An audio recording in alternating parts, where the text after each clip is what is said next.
Hello viewers, welcome to my channel. আজকে এসএলএসটির কয়েকটা গুরুত্বপূর্ণ বিষয় নিয়ে আমরা এই ভিডিওতে আলোচনা করব। তার মধ্যে প্রথমেই যেটা থাকছে সেটা হচ্ছে যে 11-12 গতকাল কিন্তু ফার্স্ট যে কাউন্সেলিং সেটা ছিল দুটো সাবজেক্টের। একটা হচ্ছে কম্পিউটার অ্যাপ্লিকেশন আর স্ট্যাটিস্টিক্স। এই দুটো সাবজেক্টের কিন্তু গতকাল কিন্তু কাউন্সেলিং হয়েছে। তো সেই কাউন্সেলিংয়ে যে ডেটা পাওয়া যাচ্ছে তাতে করে কিন্তু বোঝা যাচ্ছে যে 11-12 কিন্তু যারা ওয়েটিং লিস্টে আছেন, মানে কিছু নাম্বারের জন্য যাদের হয়নি, যারা ডাক পাননি, তারা কিন্তু ডাক পাওয়ার একটা সুযোগ কিন্তু তৈরি হচ্ছে। কারণ এখানে কাউন্সেলিং হওয়ার পরে কিন্তু অনেক সিট কিন্তু ভ্যাকান্ট আছে। সেই বিষয় নিয়ে আজকে আমরা এই ভিডিওতে আলোচনা করব। আর দ্বিতীয়ত, ক্লাস 9-10-এর যে ডকুমেন্ট ভেরিফিকেশন নিয়ে আমরা আগের দিন ভিডিও বানিয়েছিলাম যে কী কী ডকুমেন্টস নিয়ে যেতে হবে, এবং সেই বিষয়েও আজকে আমরা আলোচনা করব। তাছাড়া 11-12-এর যে যাদের কাউন্সেলিং কমপ্লিট হয়েছে, সেই কাউন্সেলিং কমপ্লিট হওয়া প্রার্থীদের মেডিকেল এবং পুলিশ ভেরিফিকেশন কিন্তু খুব শীঘ্রই হতে চলেছে, এবং তারপর তাদের কিন্তু স্কুলে জয়েনও খুব তাড়াতাড়ি হওয়ার সম্ভাবনা কিন্তু দেখা যাচ্ছে। এবং সেই মোতাবেক কিন্তু মধ্যশিক্ষা পর্ষদের তরফে কিন্তু একটা ইম্পর্টেন্ট নোটিশ কিন্তু এখানে পাবলিশ করা হয়েছে। তো সেই সমস্ত বিষয় নিয়ে আমরা আজকে এই ভিডিওতে আলোচনা করব। তো প্রথমেই যে বিষয়টা বলবো সেটা হচ্ছে 11-12-এর গতকাল যে কাউন্সেলিং ছিল যে দুটো সাবজেক্টে, তার মধ্যে কম্পিউটার অ্যাপ্লিকেশনে যদি আমরা দেখি, তো কম্পিউটার অ্যাপ্লিকেশনের যে ভ্যাকেন্সি ছিল সেই তুলনায় কিন্তু অনেক সিট কিন্তু ভ্যাকেন্ট আছে। কাউন্সেলিং হওয়ার পরেও কিন্তু অনেক সিট কিন্তু ভ্যাকেন্ট পড়ে আছে। সেই ডেটাটা যদি আমরা বলি, এখানে দেখুন মেল ফিমেল কম্পিউটার অ্যাপ্লিকেশনের মেল ফিমেলে টোটাল ভ্যাকেন্সি ছিল 185, যার মধ্যে কিন্তু কাউন্সিলিংয়ে স্কুল চুজ করেছে এরকম ক্যান্ডিডেট হচ্ছে 136। 185 ভ্যাকেন্সি ছিল মেল ফিমেল ক্যাটাগরিতে, তার মধ্যে স্কুল চয়েস করেছে 136, অর্থাৎ এখানে প্রায় 39 কিন্তু সিট ভ্যাকেন্ট আছে মেল ফিমেল ক্যাটাগরি। এবং এটা কিন্তু আমি বেঙ্গলি মিডিয়াম বলছি, এটা কিন্তু কম্পিউটার অ্যাপ্লিকেশনে বেঙ্গলি মিডিয়াম বলছি। আর নেক্সট যেটা আছে সেটা হচ্ছে ফিমেল ক্যাটাগরি, দেখি অনলি ফিমেল যেটা ছিল, অনলি ফিমেল ক্যাটাগরির ভ্যাকেন্সি ছিল 67।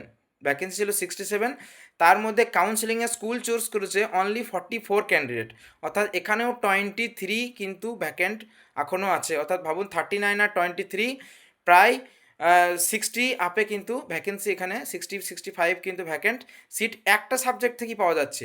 তাহলে যাদের কিন্তু অন্যান্য সাবজেক্টে কিন্তু এই যেহেতু এখানে ভ্যাকেন্ট যে সিট সেটা দেখুন মাত্র 185 আর 67 ছিল, তার মধ্যেই কিন্তু 60 আপে কিন্তু এখানে ভ্যাকেন্ট সিট এখনও আছে। অর্থাৎ বাকি যে সমস্ত সাবজেক্টে অনেক ভ্যাকেন্সি ছিল সেখানে আশা করছি অনেক বেশি বেশি ভ্যাকেন্ট কিন্তু থাকবে। অর্থাৎ 11-12-এর যাদের নাম, মানে যারা সুযোগ পাননি কিন্তু যাদের নাম ওয়েটিং লিস্টে প্রথম দিকে আছে বা 1-2 নম্বরে লেগে যারা সুযোগ পাননি, তাদের একটা সুযোগ তৈরি হবে বলে কিন্তু মনে হচ্ছে, যেহেতু এত সিট ভ্যাকেন্ট পড়ে থাকছে সেজন্য। ঠিক আছে, তো এইটা ছিল ফার্স্ট আপডেট। আর দ্বিতীয়ত হচ্ছে যে মধ্যশিক্ষা পর্ষদের তরফ থেকে কিন্তু একটা ইমিডিয়েট নোটিশ কিন্তু পাবলিশ করা হয়েছে, যে সমস্ত ক্যান্ডিডেটদের কাউন্সেলিং হয়ে গেছে তাদের পুলিশ ভেরিফিকেশন এবং মেডিকেল চেক আপের জন্য। এখানে দেখুন যেটা বলেছে পর্ষদ সচিব সুব্রত ঘোষ মহাশয়, এখানে 23 জন পুলিশ সুপার এবং 6টি পুলিশ কমিশনারেটকে চিঠি দিয়েছেন, যাতে এসএসসি সুপারিশপত্র পাওয়া যে সমস্ত প্রার্থী তাদের খুব তাড়াতাড়ি কিন্তু যাতে পুলিশ ভেরিফিকেশনটা কমপ্লিট করা যায়। তাছাড়া 6টি মেডিকেল কলেজের সুপার তথা উপাধ্যক্ষদের কিন্তু পর্ষদ চিঠি দিয়ে আবেদন করেছে, যাতে যে সমস্ত প্রার্থীরা কাউন্সেলিং কমপ্লিট করেছে তাদের যাতে মেডিকেল চেক আপ দ্রুত শেষ হয় এবং তারা যাতে স্কুল কিন্তু খুব দ্রুত জয়েন করতে পারে। অর্থাৎ এখানে কিন্তু মধ্যশিক্ষা পর্ষদ একটা দ্রুততার দেখাচ্ছে, যাতে যে সমস্ত ক্যান্ডিডেট স্কুল মানে কাউন্সেলিংয়ে পার হয়েছে, কাউন্সেলিংয়ে সিলেক্টেড হয়েছেন, কাউন্সেলিংয়ে স্কুল চয়েস করেছেন, তারা কিন্তু যাতে তাদের মেডিকেল এবং পুলিশ ভেরিফিকেশন দ্রুত হয় সেই কিন্তু ব্যবস্থা মধ্যশিক্ষা পর্ষদ খুব দ্রুততার সাথে কিন্তু করছে। এবং সে মতো মধ্যশিক্ষা পর্ষদের তরফে কিন্তু একটা মেডিকেল চেক আপের পুরো লিস্ট কিন্তু এখানে পাবলিশ করে দেওয়া হয়েছে, জোন A B C করে কিন্তু DEF টোটাল 6টা জোন কিন্তু এখানে ভাগ করে দেওয়া হচ্ছে। সেই জোন ওয়াইজ কিন্তু আপনারা চেক করতে পারেন। আপনাদের এখানেও দেখুন ফটোটা শো করছে স্কুল ডিস্ট্রিক্ট, আর এখানে কিন্তু অ্যাড্রেস যেখানে মেডিকেল চেক আপ করা হবে তো এখানে কিন্তু এটার ডিটেলসটা যাদের কাউন্সেলিং কমপ্লিট হচ্ছে তারা কিন্তু এই ডিটেলসটা দেখে তাদের কিন্তু মেডিকেল কোথায় হচ্ছে সেটা কিন্তু আপনারা দেখে নিতে পারেন, ঠিক আছে। অর্থাৎ খুব শীঘ্রই কিন্তু 11-12 যাদের কাউন্সেলিং শেষ হচ্ছে তারা কিন্তু খুব শীঘ্রই স্কুলে কিন্তু জয়েন যাতে করতে পারে, মধ্যশিক্ষা পর্ষদ কিন্তু তার একটা দ্রুত প্রচেষ্টা কিন্তু চালাচ্ছে। আর 9-10-এর ডকুমেন্ট ভেরিফিকেশনের ব্যাপারটা আমরা আগের ভিডিওতে আলোচনা করেছিলাম যে কোন কোন ডকুমেন্টস নিয়ে যেতে হবে। তো অনেকের অনেক কোয়ারিজ আছে যে মানে অ্যাড্রেস বা ছোটোখাটো যে মিস্টেকগুলো আছে সেইগুলো নিয়ে খুব মেজর কিছু মানে ক্যান্সেল বা ক্যান্ডিডেচার বাদ যাবে এরকম কিছু হয়নি।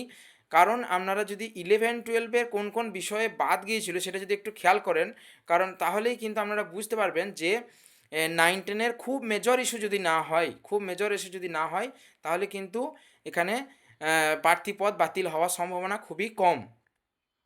আর যে কারণে মানে মেজর যে মিস্টেকগুলো যার জন্য কিন্তু ফর্ম বাতিল হতে পারে সেগুলো অ হচ্ছে এক্সপেরিয়েন্সের যে ব্যাপারটা আছে, এক্সপেরিয়েন্স মার্কসের ব্যাপারটা সেইটা যদি কোনো মানে প্রবলেম থাকে তাহলে সেইটার জন্যে মানে সমস্যা হতে পারে।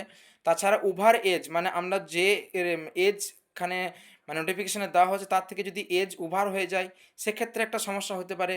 বা বিএডের সার্টিফিকেট যদি ভ্যালিড না হয়, অন্য স্টেট থেকে হতে পারে, আপনার কোনো সমস্যা নেই, কিন্তু যদি সার্টিফিকেট আপনার ভ্যালিড না হয় তাহলে প্রবলেম হতে পারে, মেজর ইস্যু যেগুলো। আর এলিজিবিলিটি মার্কস যেটা বলা হয়েছে যে মার্কসটা পেলে আপনি হয়তো 50% যে মার্কসটা বলেছে বা যে মার্কসটাই বলা হয়েছে যে আহ, মানে গ্র্যাজুয়েশন হোক বা বিএড হোক বা এমএসসি হোক, তো সেই মার্কসটা যদি আপনার ফুলফিল না হয়, ঠিক আছে, বা বেশি মার্কস দিয়েছেন বা কম মার্কস দিয়েছেন সেটা বড় ইস্যু নয়। এবার ধরুন কোনো একটা মার্কস মানে আপনি করতে গিয়ে পয়েন্টের কিছুটা ডিস্টার্ব হচ্ছে সেটা কোনো সমস্যা নয়, কিন্তু সেখানে যদি যে মার্কসটা মানে দরকার রিকোয়ারমেন্ট ছিল সেই মার্কসের থেকে যদি আপনার কম মার্কস আছে কিন্তু আপনি বেশি দিয়ে দিয়েছেন এবং সেখানে আপনি চান্স পেয়েছেন সেক্ষেত্রে একটা সমস্যা হতে পারে, ঠিক আছে। তো তাছাড়া এমনি যে আপনার মার্কস হয়তো 50.5 হতে আপনি 50.75 লিখে দিয়েছেন, একটু বেশি হয়ে গেছে পার্সেন্টেজ মানে পয়েন্ট করতে যেয়ে, সেই ক্ষেত্রে খুব একটা প্রবলেম হবে না। তো মেজর ইস্যু হচ্ছে এক্সপিরিয়েন্সের মার্কসে যদি কোনো সমস্যা থাকে, বিএডের সার্টিফিকেট যদি ইনভ্যালিড হয়, ওভার এজ যদি হয়, এই সমস্ত বা এলিজিবিলিটি যে মার্কস সেইটা যদি আপনার না থাকে, তাছাড়া খুব মাইনর যে মিস্টেকগুলো আছে তার জন্য কিন্তু খুব একটা সমস্যা 11-12-এও হয়নি। বা ইডাব্লিউএস সার্টিফিকেট নিয়ে যেগুলো বলছে ওগুলো হয়তো ক্যান্সেল কিছুই হবে না, কোনো অসুবিধা নাই। বা যদি কোনো ডকুমেন্টসের আপনার এখানে ফেলিওর হয় তাহলে কিন্তু আপনাকে ইন্টারভিউর সময় সেই ডকুমেন্টসটা দেখবেন বলবে নিয়ে যাওয়ার জন্য, 11-12-এর ক্ষেত্রে যেটা হয়েছে তো সেটাই হবে। তো খুব মেজর মিস্টেক না হলে কিন্তু যে সবাই যে মানে ভয় করার বা প্যানিক করার কিছু নাই, কিন্তু আপনাদের প্রার্থীপদ কোনো মতেই বাতিল হবে না। অবশ্যই স্কুল সার্ভিস কমিশনের তরফ থেকে কিন্তু সুযোগ দেওয়া হবে, তো সেই নিয়ে কোনো ভয় করার কারণ নেই, ঠিক আছে। খুব মেজর মিস্টেক না হলে কিন্তু কোনো সমস্যা হবে না। তবুও আপনারা চেষ্টা করবেন সমস্ত ডকুমেন্টস যেমনভাবে মানে ওদের ইনস্ট্রাকশন আছে সেই মতন 2 কপি 3 কপি যত কপি বলেছেন বোথ সাইড জেরক্স করে কিন্তু সব কিছু যেভাবে বলেছে সিল স্ট্যাম্প যেগুলো ডকুমেন্টসে দিতে বলেছে সেরকম ইনস্ট্রাকশন অনুযায়ী আপনারা কিন্তু সমস্ত ডকুমেন্টস চেষ্টা করবেন ক্যারি করার, ঠিক আছে। তো কোনো একটা ধরুন কিছু একটা মিস্টেক যদি মানে সিলি মিস্টেক থাকে তো সেইটার জন্য কিন্তু খুব একটা মানে এফেক্টিভ হবে না, প্রার্থীপদ বাতিল হয়ে যাবে এরকম কিন্তু হবে না, ঠিক আছে, যেটা 11-12-এর ক্ষেত্রেও হয়েছে। খুব মেজর মিস্টেক না হলে কোনো সমস্যা হওয়ার কথা নয়, ঠিক আছে। তবু আপনারা অ্যাকর্ডিং টু দ্য ইনস্ট্রাকশন সমস্ত ডকুমেন্টসকে অ্যারেঞ্জ করে নিয়ে যাবেন, যত কপি ডকুমেন্টস জেরক্স করে নিয়ে যেতে বলেছে তত কপি জেরক্স করে সব কিছু ঠিকঠাক করে নিয়ে যাবেন। ফটো বা বাকি যা যা যা নিয়ে যেতে বলেছে সেগুলো অবশ্যই আপনারা একটু ভেরিফাই করে সমস্ত ডকুমেন্ট অ্যারেঞ্জ করে নিয়ে যাবেন, তাহলে আপনার কোনো সমস্যা হবে না, ঠিক আছে। তো আজকের ভিডিও এ অবধি, ধন্যবাদ।